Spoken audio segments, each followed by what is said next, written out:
I'm an average guy or below average guy in nearly every category I can think of. Grew up in Nebraska, went to an ag college, went to work for a big company for a while, went to work at Desert. And, you know, I've had some success.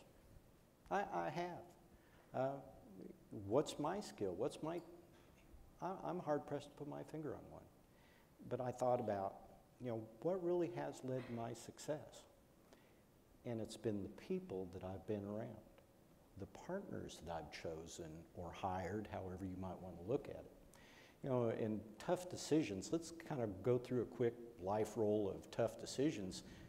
Who do you marry? You know, talk about a huge decision. Probably nothing impacts your success in life more than the decision on who you marry. And so as my daughters approached, you know, high school, college age, like any good nerd wonk, I wrote a white paper on how do you pick a spouse. You know. And, no, I really did. I researched it, and you know, I did all that stuff, and I said, well, you know, it's the F's: faith, family, finance, and for all like you guys, okay.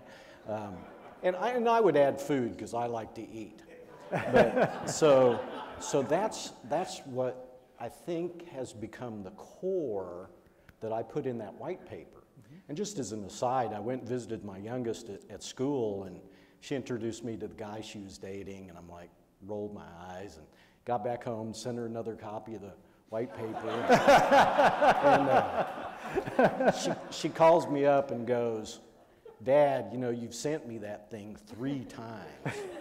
And I said, well, I keep hoping you'll read it sometime. But anyway, so, you know, those core values are really key. I've been married 36 years, and I really think that, you know, those were the key things that have really, you know, we built our successful marriage on. And from a functional standpoint, my wife's a computer science major, very detailed, a real doer. I mean, she gets up and just gets after stuff every day, and so I'll be in the hammock while she's mowing the yard, because I can sit around and think about the yard being mowed and how nice it looks, but she'll actually do it. So we have very complementary, like, skill set. And a true story is that a couple of weeks ago, I actually tried doing something with a reciprocating saw, and she thought I cut my finger off, and she said, don't ever try any handyman stuff again. But no, so after I retired from Desert, I decided to honor the work of my wife as a mother and raising our children. I said, I want to collect these recipes of our grandmother and Annie Elsie and others in the family and put them in a book. And you know, the lady putting the book together said, why don't you write a little story about, you know, some of those family recipes or family events. And so, you know, I'd add a little bit to it. And she goes, well, you know, that title, The Dining Room Table, let's add, and recipes for a strong family. And I go, well, you know, okay, I don't really see it, but, you know, this is the thing you're expert at. And I've learned that when you're dealing, let people do things if they're truly better at you than that. And so, you know, she added that to it, you know, handed out copies of the book, which I have one right here. I feel a little intimidated having a cookbook with Susan on the panel here. But so we handed out, and the response has been tremendous. And you know what people said? They said, you know, it's not the recipes. It's the stories in there about faith in your family, about, you know, how you used a wooden door on sawhorses for a dining room table for 17 years. Mike, I really am cheap. And all the others. And they said, you know, really, that's the strength of the family. So I've been compelled to rework that into a 4 public book so that my children's pictures and embarrassing stories won't be known by everybody. But the point is, $24.95 well, on e-commerce. Actually, I'm hoping Sterling will buy the $10 version for everybody next year. So the point is, you know, common core values with skill sets that are complementary. Don Bennett, you know, I'm laid off, I'm looking for work. Don Bennett's got small company experience, I have big company experience. You know, also, he's tall, handsome, smart, has a commanding presence in the room. Me, not so much. But, you know, I'm a pretty good detail guy, so, you know, we had a real fit, but, you know, what made that partnership really work is that we share those core values: faith, family, food, maybe a little wine too, and our outlook on finances. So we're centered up on the core and have complementary skills out there on the edge. And so that's worked out real well for us. And then, you know, with Sterling, another big decision. I keep, you know, just who to marry. I'm going to quit, be unemployed with kids in high school. You know, I'm going to pick a partner to build a business with.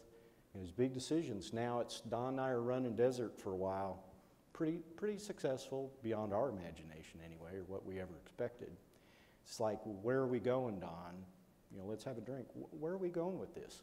You know, we're blessed that his kids and my kids both are very capable and fiercely independent, and consequently really didn't have a family member to turn the business over to. So it's, how do you build an institutional organization to carry the business forward? You know, that was one of our issues, you know, because our objective is we want this company to last a long time so people have good careers.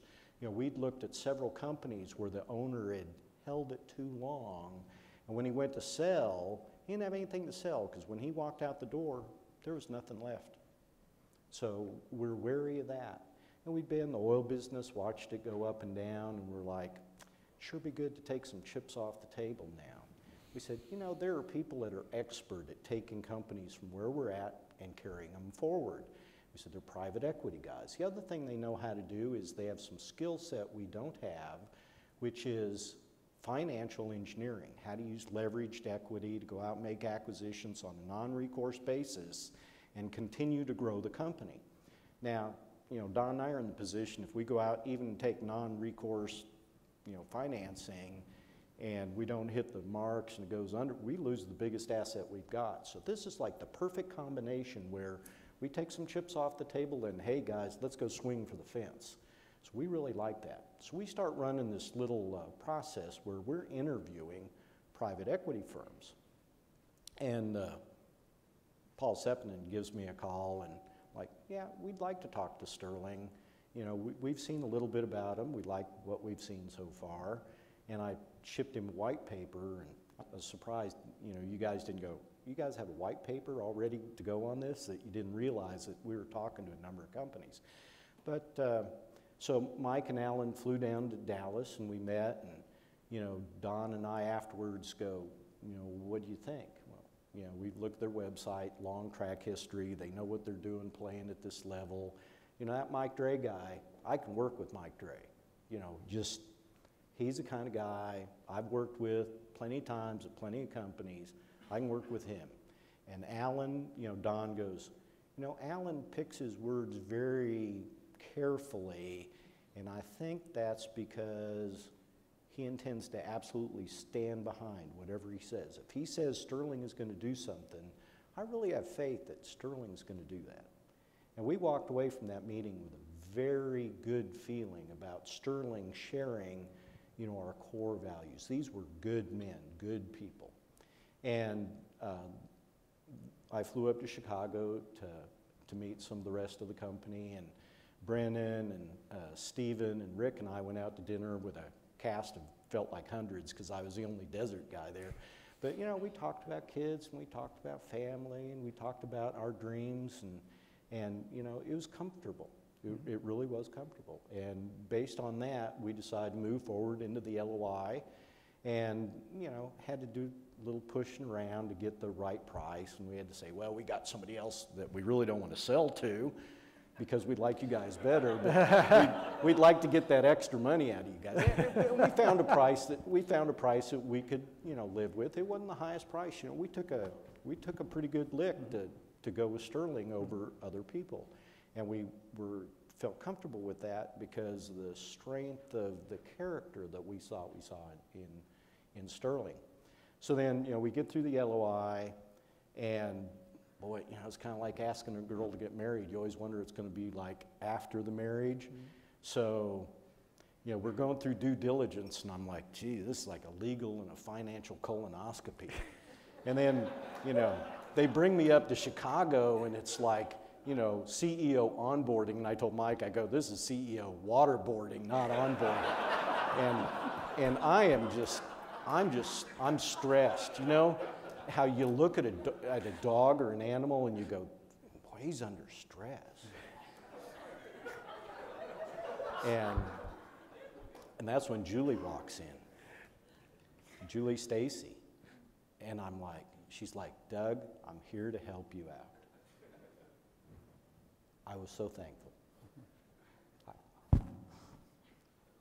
But treated me as a real person, very concerned about getting me a CEO, a CFO, anything you need.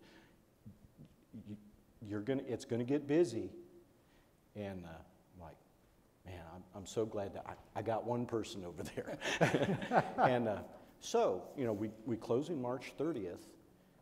5 months later, we close on an acquisition that's nearly as big as Desert. We do another little acquisition out of cash flow by year end. And so at the end of 9 months, we've gone from 15 million EBITDA, 40 million revs to 100 million revs and $40 million EBITDA, and 125 people to 500 people. I'm overwhelmed. You know, I'm an average guy. You know, I was running flat out to run 100 people. And you know, I'm not getting things done Sterling wants done. You know, I know the board's not happy with some of the things I haven't got done. Everybody likes the profit though, but some of the KPIs and things like that weren't getting done. And, you know, in rides Larry Ames, great guy. You know, here we go again. Here's the core values. Military guy. Don's father graduated from Annapolis. My father-in-law graduated from West Point. You know, good family man, comes, eats dinner at our house. We're very comfortable. The only difference is he's, you know, Wharton MBA, MIT engineer, and most importantly, he's run a company of this size successfully. And I am more than glad to hand over the keys to the, you know, house to him. And he's done a great job with it. And I'll let Mike finish the story of what happens to Desert later on. Somewhere in the next 2 days, he'll wind it up for you. But so here we have, you know, key transitions: sell the company, who to turn it over to, who to marry, core values, faith, family, food, friends, and then complementary skill sets that go with it. It's like that hire you talked about.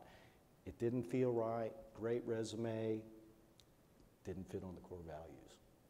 Thank you so much for sharing that with us. That was 10 seconds. Sorry. 10 seconds. Bring us home. So I wrote this book to give out to friends and family because it's got pictures of a lot of our friends over 20 years.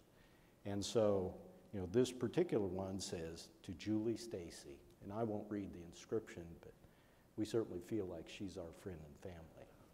That's wonderful. Thank you very much.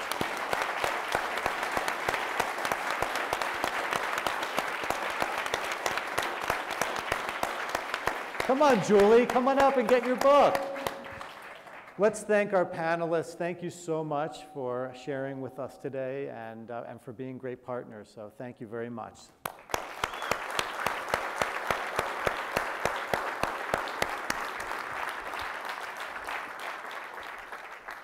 Didn't know you were going to be part of this story, did you?